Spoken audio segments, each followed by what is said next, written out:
21 waste containers returned to the UK. Who are the owners of these containers?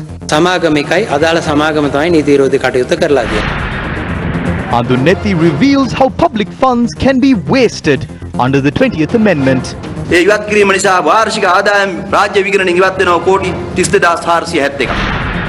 Opposition lawmakers comment on government's move to import rice in the face of an artificial shortage.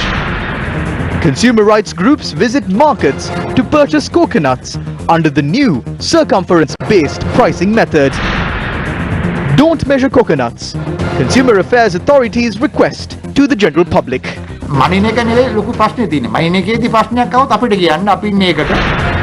International Cricket Council headquarters temporarily closed after a few staff members test positive for COVID-19.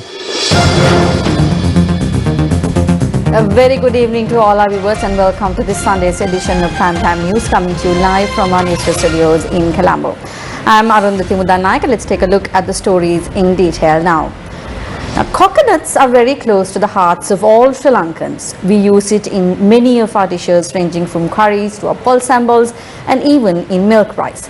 But with the prices of coconuts skyrocketing, people in some areas even resorted to purchasing just half a coconut. Now, the authorities now have proposed a solution to this in the form of a maximum retail price.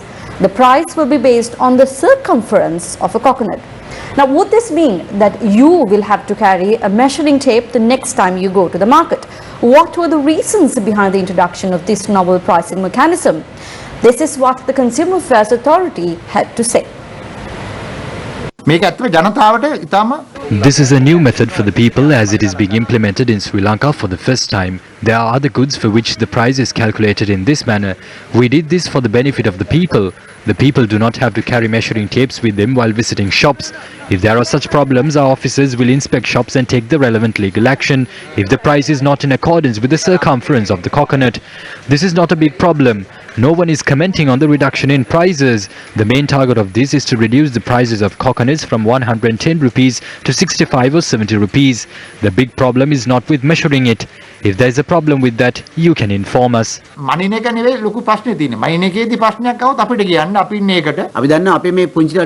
know that 3,000 million coconuts are produced in our country. 1/3 of 1,000 people in this industry use coconuts for export purposes. 2/3 of coconuts are used for day-to-day consumption. It is in view of these factors that we have taken steps to implement a new system of measuring coconuts. This is a coconut with a circumference of 13 inches. A coconut larger than this has to be sold at 70 rupees. If the circumference measures 12 inches, the coconut would have to be sold at 60 rupees. A coconut measuring between 12 and 13 inches should be sold at 65 rupees. If a coconut is sold at more than 70 rupees in an unfair manner, we will not measure it. We will directly take legal action.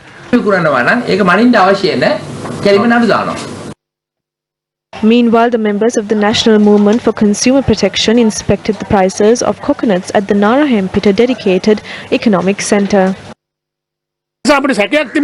We have a suspicion as to whom they are trying to please by implementing this system. The cultivators receive between 60 and 80 rupees for a coconut.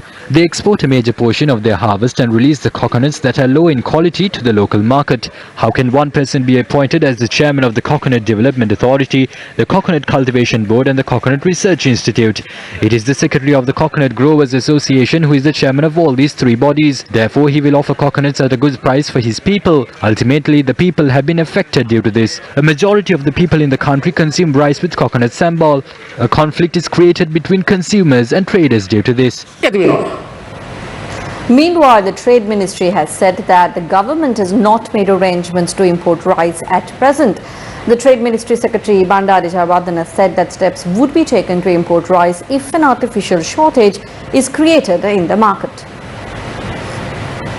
The Ministry Secretary said that various entities in the market have created an artificial shortage of rice during the final quarter of this year. According to the Secretary, the necessary steps have been taken to rectify this situation. The Trade Ministry Secretary added that there are sufficient stocks of rice that can last until March next year and noted that the government will not take steps to reduce the ceiling price imposed on rice. Jayawardena added that the Consumer Affairs Authority is carrying out raids in several parts of the country to determine whether there are sufficient stocks of rice in the market under the existing rates. Operations are underway to take action against traders who sell rice above the maximum retail price. According to the Consumer Affairs Authority, the maximum retail price on Nadu rice has been fixed at 96 rupees and the Samba variety at 98 rupees. During a media briefing on the 18th of this month, Trade Minister Dr. Bandula Gunawardena warned rice millers that the government would take steps to import rice if they withhold stocks from being released to the market. රජයේ කිසි විටක උපරිම මිල ඉහළ නංවන්න බලාපොරොත්තු වෙන්නේ නැහැ. මොකද හේතුව ඒක මේ රටේ ජනතාවට ඔරොත්තු දෙන්නේ නැති. වෙළඳපොලේ සහල් මේ කෘත්‍රිම හිඟියක් තුලින් මිල ඉහළ නංව ගන්න බලාපොරොත්තු වෙනවා නම් ඒක ඉෂ්ට වෙන්නේ නැහැ. ඒ වෙනුවට අපි කරන්නේ මිල ඉහළ නංවන්නේ නැතුව විදේශයන්ගෙන් තාල් ආනයනය කරලා මේ කෙටි කාලෙකින් අස්වැන්න කැපෙනකම් තබා. State Minister Siripala Gamlat expressed these views during a rally in Aralaganvilla on the 19th of this month.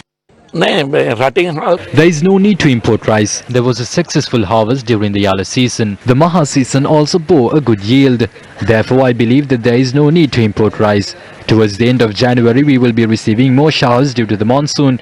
As a result of that, we will receive a good harvest in February as well. We have plenty of rice stocks among the farming community and businessmen.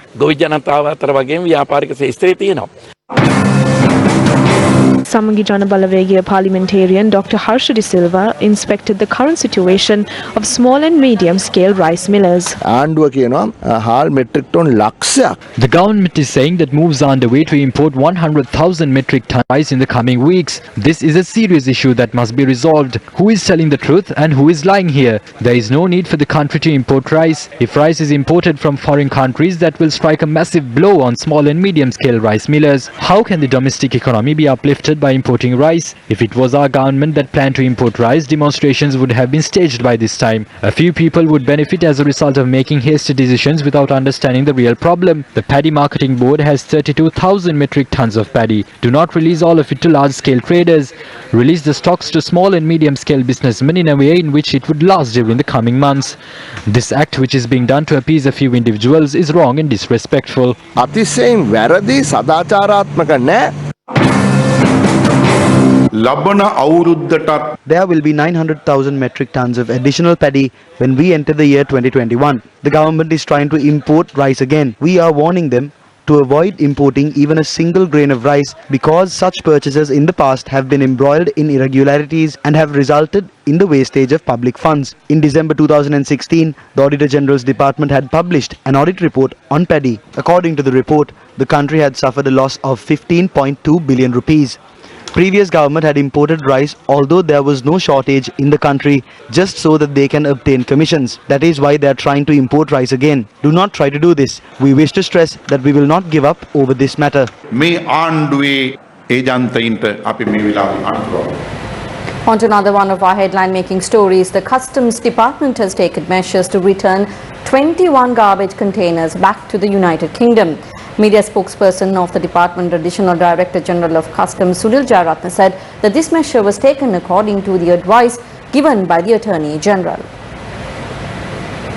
According to the Sri Lanka Customs, 21 containers full of garbage were returned from Colombo to England at 5:15 last evening. The Sri Lanka Customs said today that as of December 2017, there were 263 containers of waste sent to Sri Lanka illegally from England.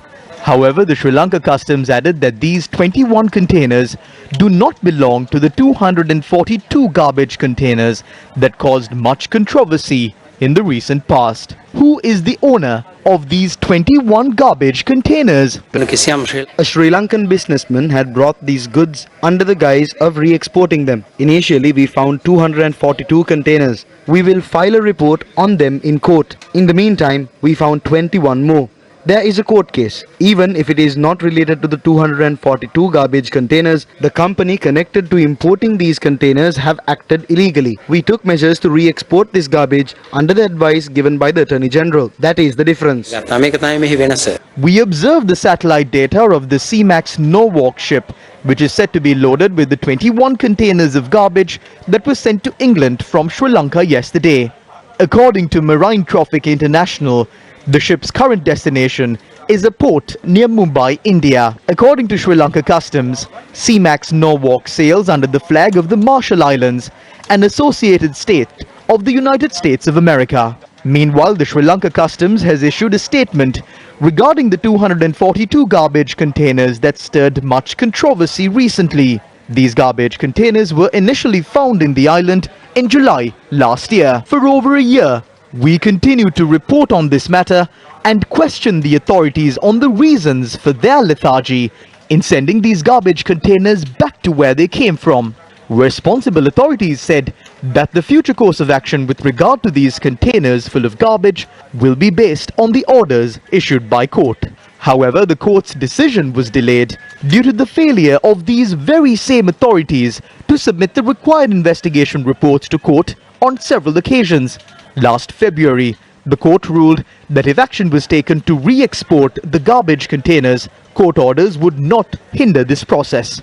The Central Environmental Authority said that the United Kingdom has agreed to accept these garbage containers found at the Colombo port and the Katunayaka investment zone on the 7th of September. When we raised this question again last Thursday, the Central Environmental Authority said that the relevant procedure at the customs with regard to these containers would take place this week. It is against such a backdrop that the Sri Lanka Customs had shipped back to England only 21 garbage containers. When will the rest of the garbage containers be returned? This will be sent back through India. It will not be unloaded in India. Countries like India and England are stakeholders of the Basel Convention. We will return the rest of the 242 containers as soon as possible. Finally, we as a country would like to remind you that actions will be taken in accordance with the provisions of the Customs Ordinance against the racketeers who are involved in this. As a country, we have the opportunity to seek compensation. The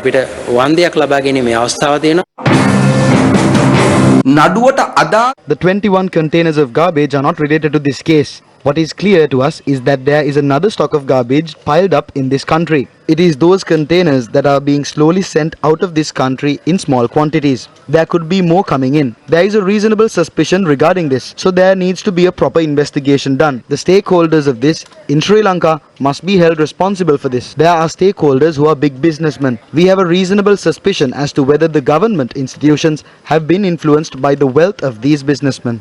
අජ්ජායතන යට වෙලාද කියන සාධාරණ සැකය තියෙනවා.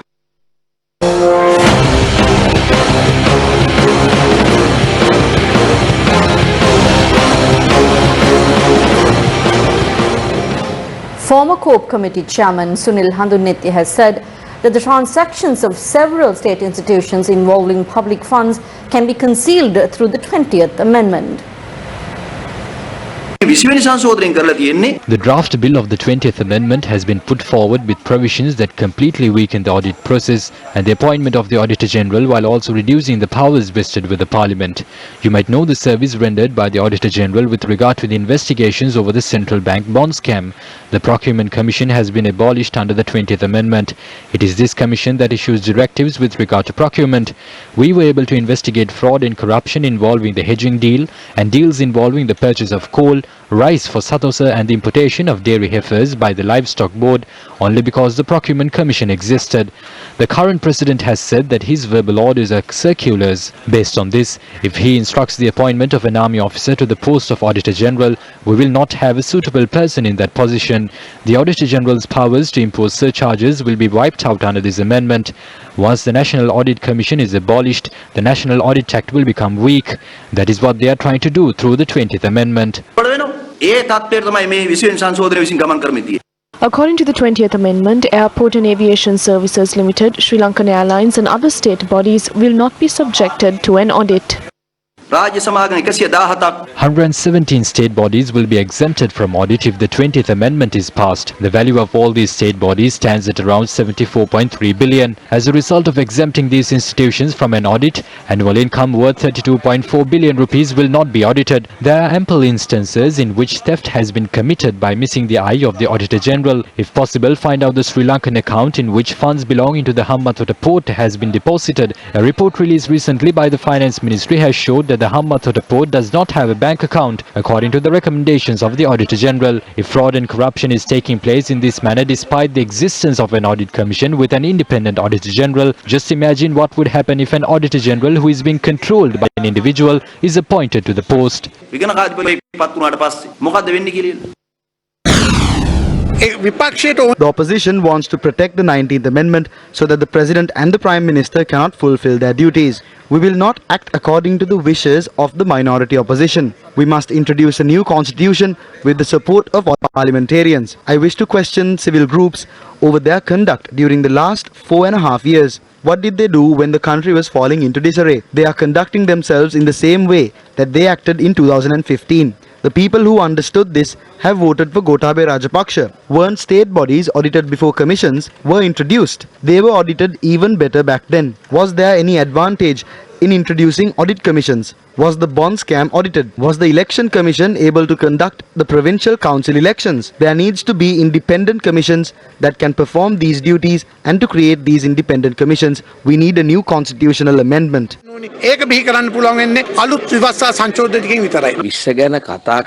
If they are saying that talking about the 20th Amendment is wrong, it is undemocratic. The government has initiated a dialogue about the 20th Amendment to consult the people about it. We are engaged in this discussion to obtain the public opinion, to protect the public, and to introduce a new constitution based on their views that were expressed during the last 2 elections. Individuals who wish to see a change in the draft amendment can go to the Supreme Court. ඒ ව්‍යවස්ථා සංශෝධනයේ වෙනසක් දකින්න කැමති උදවිය යන්න පුළුවන් ශ්‍රේෂ්ඨ අධිකරණයට. We sought a 2/3 majority to abolish the 19th Amendment. That was one of our key promises. We have now started to do that. The individuals who were rejected by the people are still clinging on to the 19th Amendment. Opposition leader Sajid Premadasa says that the 20th Amendment to the Constitution is aimed at fulfilling personal agendas. 20වෙනි ආණ්ඩුක්‍රම ව්‍යවස්ථා සංශෝධනය නිර්මාණය කරලා තිබෙන්නේ පුද්ගලිකත්වයේ මත. ඒක ඇත්තටම The 20th Amendment to the Constitution is based on personal needs. I see it as a result of the government's internal power struggle. If constitutional changes are taking place, it must be done for the future of the country, the future of the people of the country, and the betterment of the people. We should defeat the 20th Amendment to the Constitution and go beyond the 19th Amendment and protect the favorable environment that was created through it. We need to go beyond it and further the independence of these institutions and provide them with the necessary human resources and other resources, putting a complete stop to the power struggle between the President and the Prime Minister by granting certain powers to both positions and create a check and balance system. Through this, we can create a situation where neither the President nor the Prime Minister will have too much power and create a democratic system. සමබර සමතුලිත ප්‍රජාතන්ත්‍රවාදී ව්‍යුහයක් නිර්මාණය කරන්න. The opposition leader made these observations during a visit to the Sri Vivekarama in Tamankadwa, Polonnaruwa today. Subsequent to engaging in religious observances, the opposition leader visited the chief incumbent of the Vihara, Venerable Mahabhadde Ananda Thera. After cordial discussions with the Thero, the opposition leader addressed the people who were gathered there. The Council of Bar Association of Sri Lanka approved the committee report on the 20th Amendment to the Constitution yesterday, subject to amendments. Members of the committee, President's Counsel S.T. Jayanaga spoke to us today about the content of this report and what the Bar Association of Sri Lanka is planning to do regarding this in the future.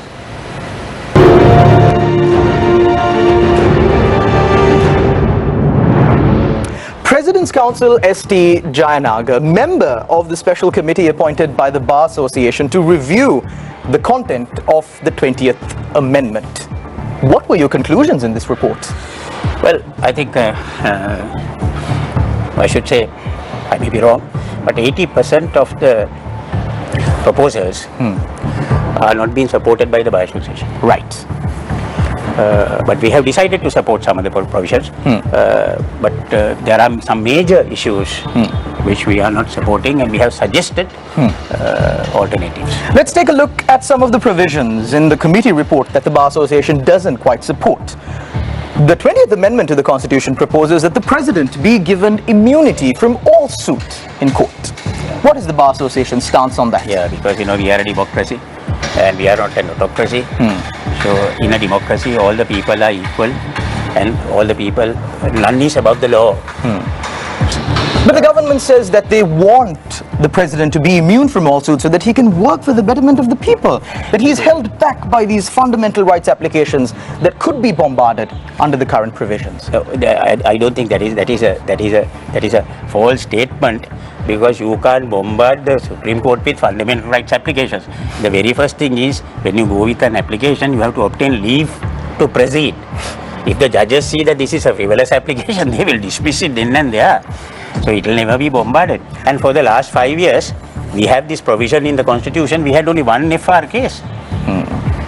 So there can't be bombardment of cases. Another controversial provision really that has stoked controversy even within the governing faction itself is the inclusion of this provision that allows dual citizens to hold office in Parliament of Sri Lanka. What is the Bar Association's stance on that? Yeah, we are very concerned about it. The main issue is allegiance, question of allegiance. Because all those dual citizens are required to express allegiance, and they have taken an oath to that effect, to that country. And if you take, in fact we studied the oaths of several countries, like UK, Australia, Oslo, United States, and United States oath says that he should renounce all fidelity and allegiance that he has expressed to another state or a king or sovereignty. You see, sovereignty. So, and at the same time, he has to promise that he will bear arms if necessary. So this might lead to, if a dual citizen becomes a leader of our country, a member of the legislature, prime minister, minister, or the president, that might have a threat on the national security of this country. Do you believe that state institutions need to be audited? Of course. But the 20th Amendment removes this. Removes certain sections of it. That's right. The office of the president, office of the prime minister, and companies which hold 51% shares, government shares, and something like Lanka, Lanka Coal, and there are 117 such companies. Those companies run with public funds. So public ought to know what happened to their money. For example, Lanka, the losses come to some billions. Then the treasury pumps in money. Whose money? Public money, our money. So do you think that should not be audited?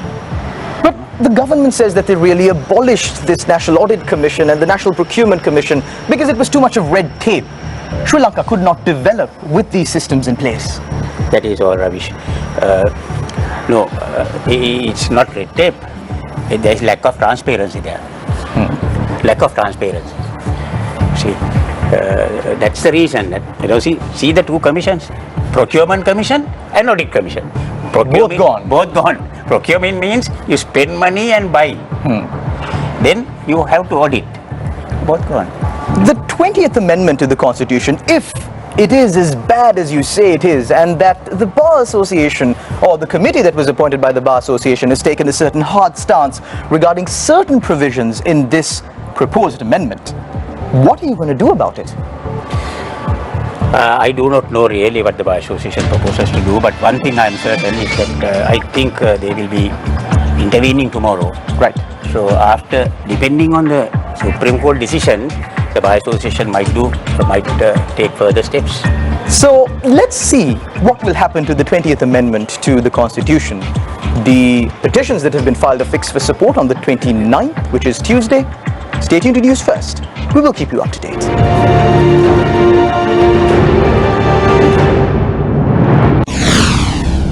State Minister Vidura Wickramanayake expressed the following views regarding the current political situation in the country.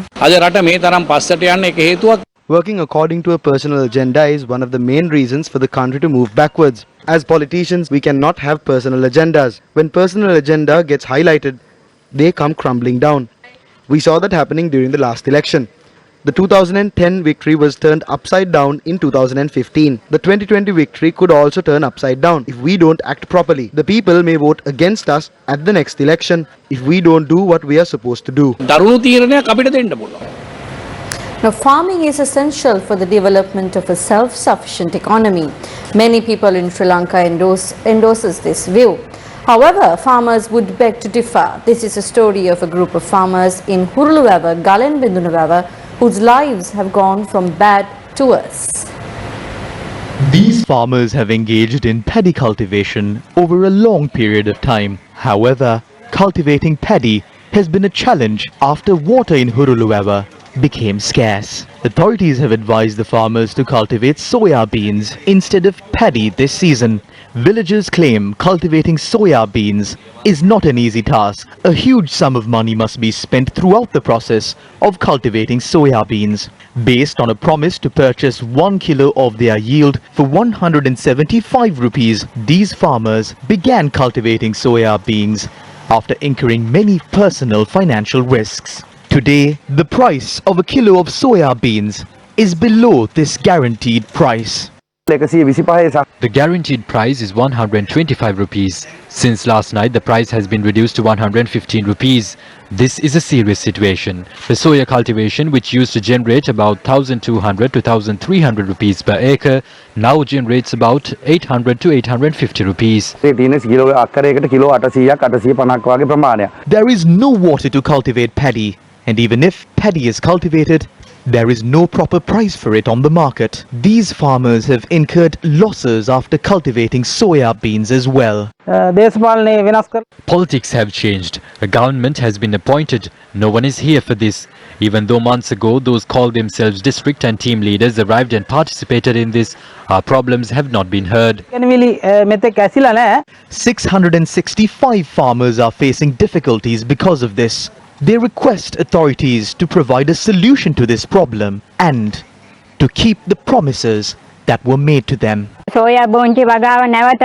We are in a situation where we are not able to cultivate soya beans again. If a guaranteed price is given, we can meet our expenses. We request that a guaranteed price is given.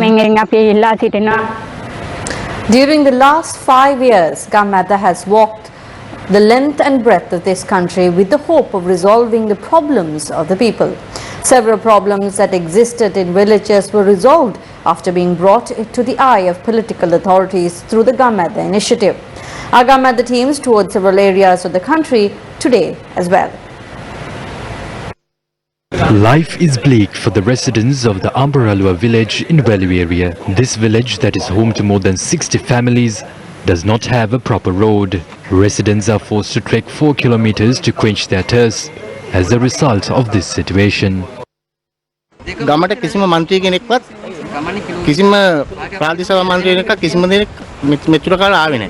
An animal farm has been set up while ignoring environmental laws, possibly because the area is not conducive for the people.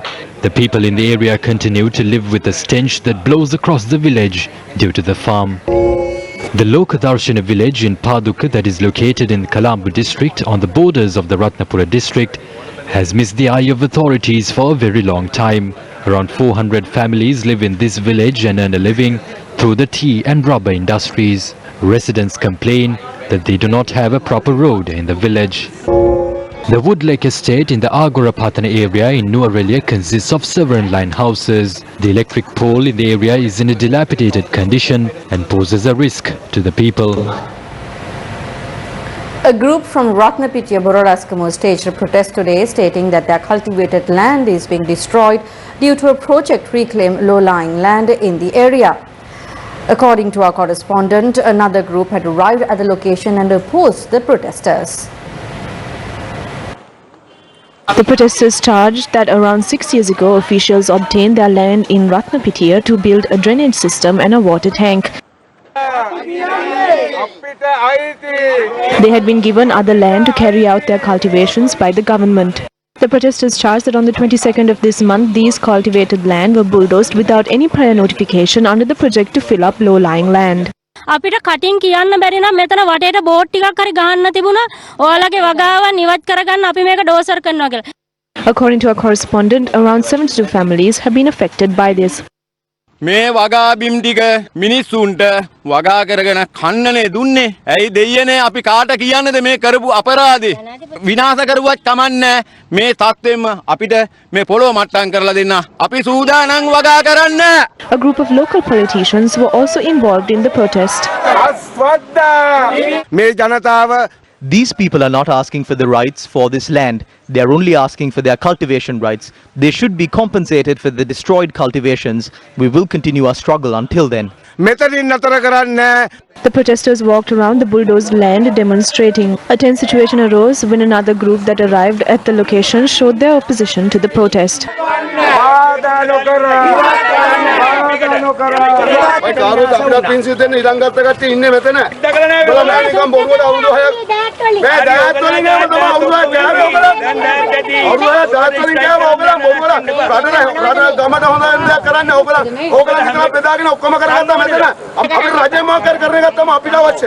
Officers from the Kohuwala police also arrived at the location.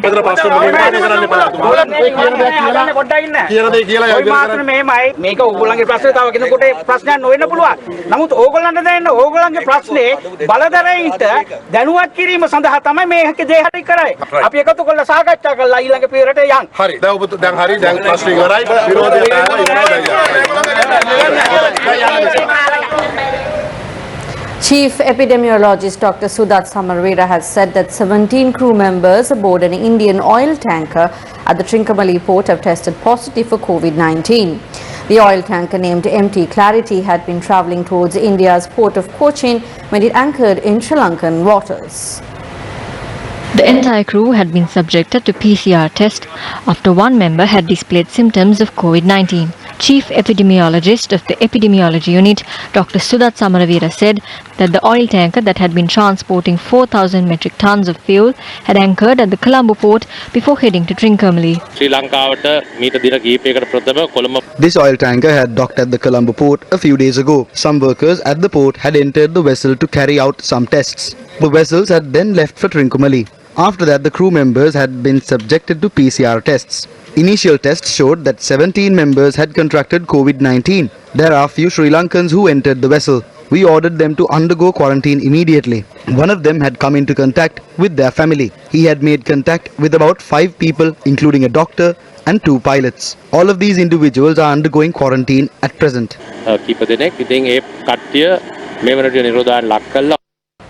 According to the Worldometer, the COVID-19 global death toll has surpassed 1 million. As of now, approximately 1,202,000 COVID-19 deaths have been reported worldwide.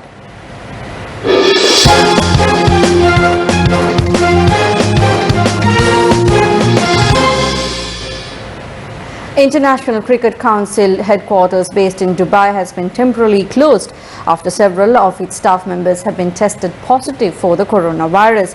According to foreign media, this step has been taken for health reasons. The ICC staff are expected to work from home for a few days as the office premises will be sanitized to make it fully operational. There are currently 6 IPL teams based out of Dubai and they are using the practice facilities at the ICC Academy grounds located in Dubai Sports City. According to foreign media, operations are being carried out based on the proper health guidelines. According to the tournament organizing committee, the ICC Academy grounds are quote-unquote safe for training as they are located at a different place. Kings 11 Punjab have scored 223 runs for the loss of 2 wickets at the end of their innings in the encounter against Rajasthan Royals at the Indian Premier League tournament that is underway. We'll leave you tonight with footage of this match. Good night.